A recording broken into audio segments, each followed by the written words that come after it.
जहां प्रेम भक्ति बन जाए और आत्मा परमात्मा से जुड़ जाए, वहीं जन्म लेती हैं वो कहानियां जो युगों तक अमर रहती हैं।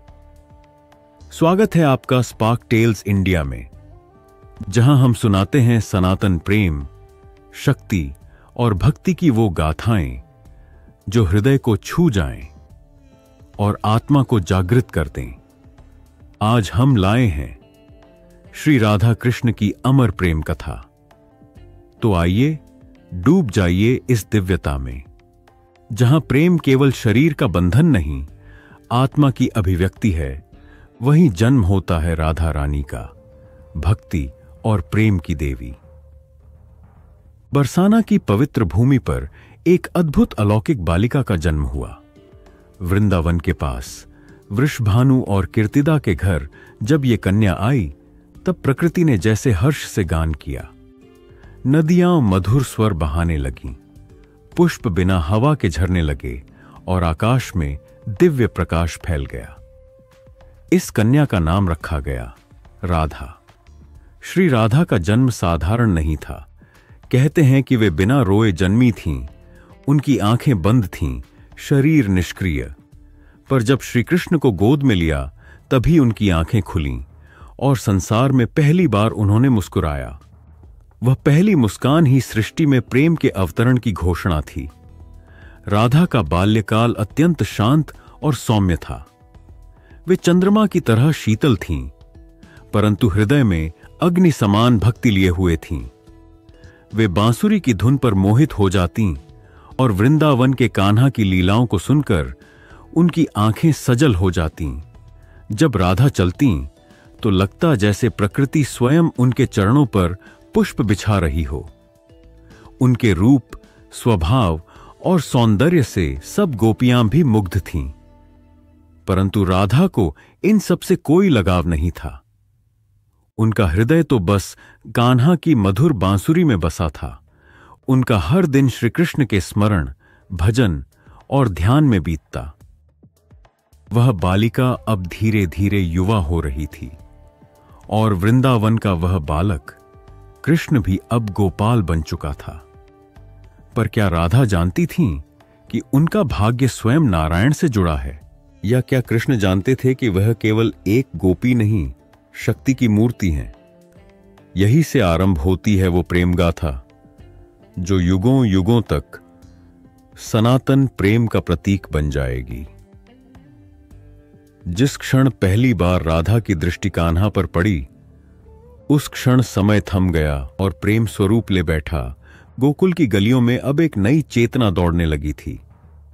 श्री कृष्ण, जिनका बचपन यशोदा मैया और नंद बाबा के घर बीता, अब बालक से युवा हो रहे थे। उनका सौंदर्य, उनकी बांसुरी और उनकी लीलाएं समस्त ब्रजभूमि को मोहने लगी थीं। एक दिन वृषभानु जी श्री कृष्ण को अपने गांव आमंत्रित करते हैं। बरसाना की भूमि में जब कृष्ण पहली बार पधारे, तब राधा ने उन्हें पहली बार देखा। कहते हैं दोनों की दृष्टि मिली और उसी क्षण दोनों की आत्माएं एक हो गईं। कृष्ण मुस्कुराए। राधा की आंखों में एक अद्भुत कंपन दौड़ गया। बिना कुछ कहे उनके मनों में संवाद आरंभ हो गया। यह संवाद शब्दों से परे, आत्मा से आत्मा तक था। राधा जान गईं, यही वही हैं जिनके लिए उन्होंने जन्म लिया है। कृष्ण भी समझ गए, यह वही शक्ति हैं जो मेरे जीवन का वास्तविक उद्देश्य हैं। वृंदावन के कुंज, यमुना के तट, कदंब के वृक्ष, सब इस प्रथम मिलन के साक्षी बने। यह प्रेम सांसारिक नहीं था, यह था शुद्ध, निर्लिप्त, आत्मिक। इसके बाद शुरू होती हैं कृष्ण और राधा की लीला गाथाएं, रास, मुरली, छेड़छाड़ और नटखटपन। पर उनके भीतर एक अतल भक्ति और समर्पण छिपा होता है। गोपियां राधा से ईर्ष्या करतीं, पर कृष्ण की दृष्टि में राधा ही सर्वोपरि थीं। वह न केवल प्रिय थीं, वे उनकी आत्मा का विस्तार थीं। कृष्ण ने राधा से कभी विवाह नहीं किया, पर राधा उनकी वह शक्ति बन गईं जो सदा उनके हृदय में थीं। जहां संगीत मौन को तोड़ता है, जहां नृत्य आत्मा को मुक्त करता है, वहीं जन्म लेती है रासलीला। शरद पूर्णिमा की रात थी। यमुना के तट पर चंद्रमा की चांदनी फैली हुई थी। वृंदावन के वन, कदंब के वृक्ष और कुंज गलियां चुपचाप प्रतीक्षा कर रहे थे। और तभी एक मधुर बांसुरी की ध्वनि वायु में गूंजने लगी। यह आवाज जैसे आत्मा को खींचती थी। एक एक गोपी उस ध्वनि के पीछे खिंचती चली आईं। उनके हृदय में कृष्ण के प्रति अनुराग प्रज्वलित था और आज वह अनुराग लीला बनकर प्रकट होने वाला था। राधा भी आईं, सबसे अंत में, क्योंकि कृष्ण जानते थे जब राधा आएंगी तभी रास पूर्ण होगा।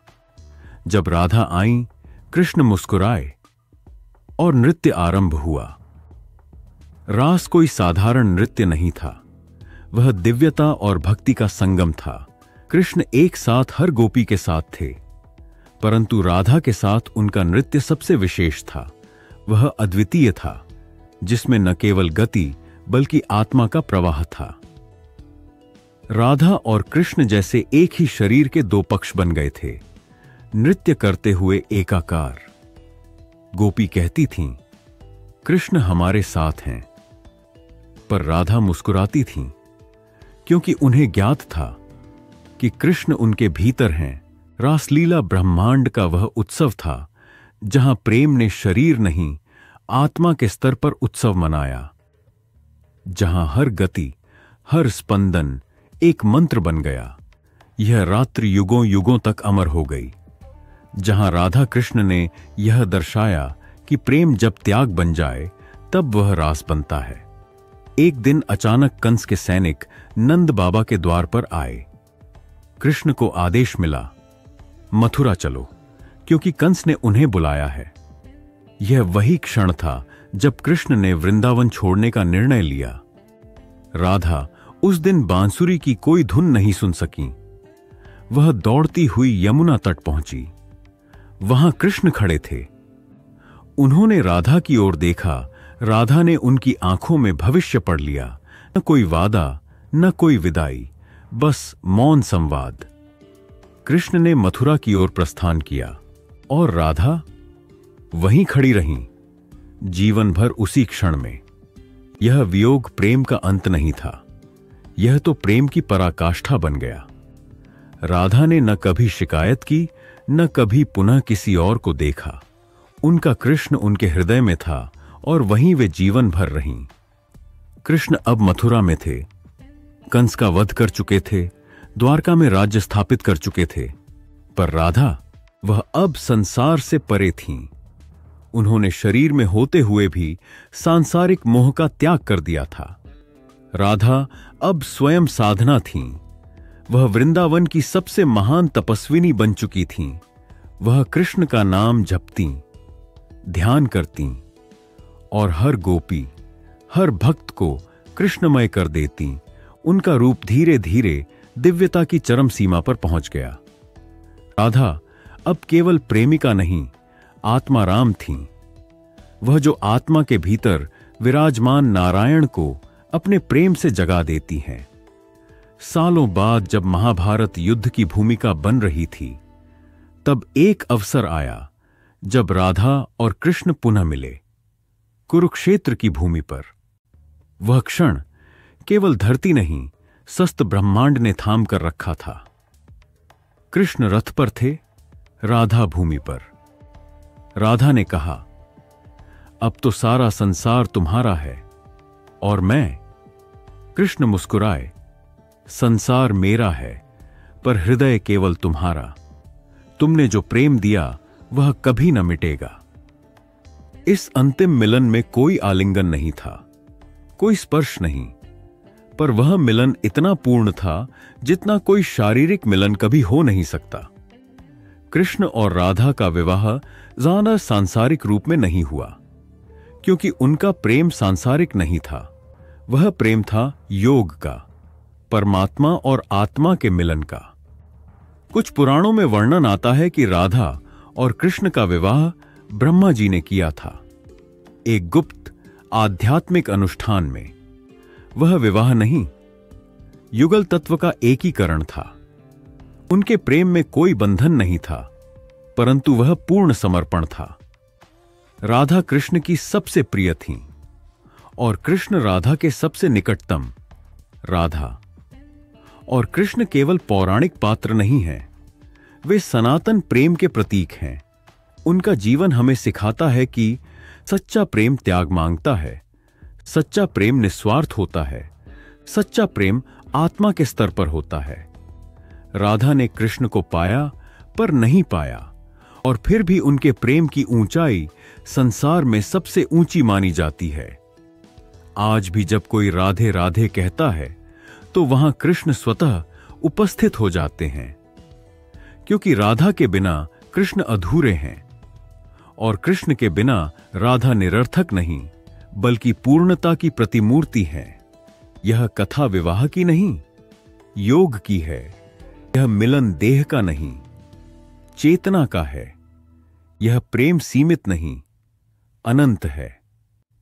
श्री राधा और श्री कृष्ण की यह कथा आज भी हमारी आत्मा को झकझोर देती है कि क्या हम भी अपने भीतर उस शुद्ध प्रेम को जागृत कर सकते हैं।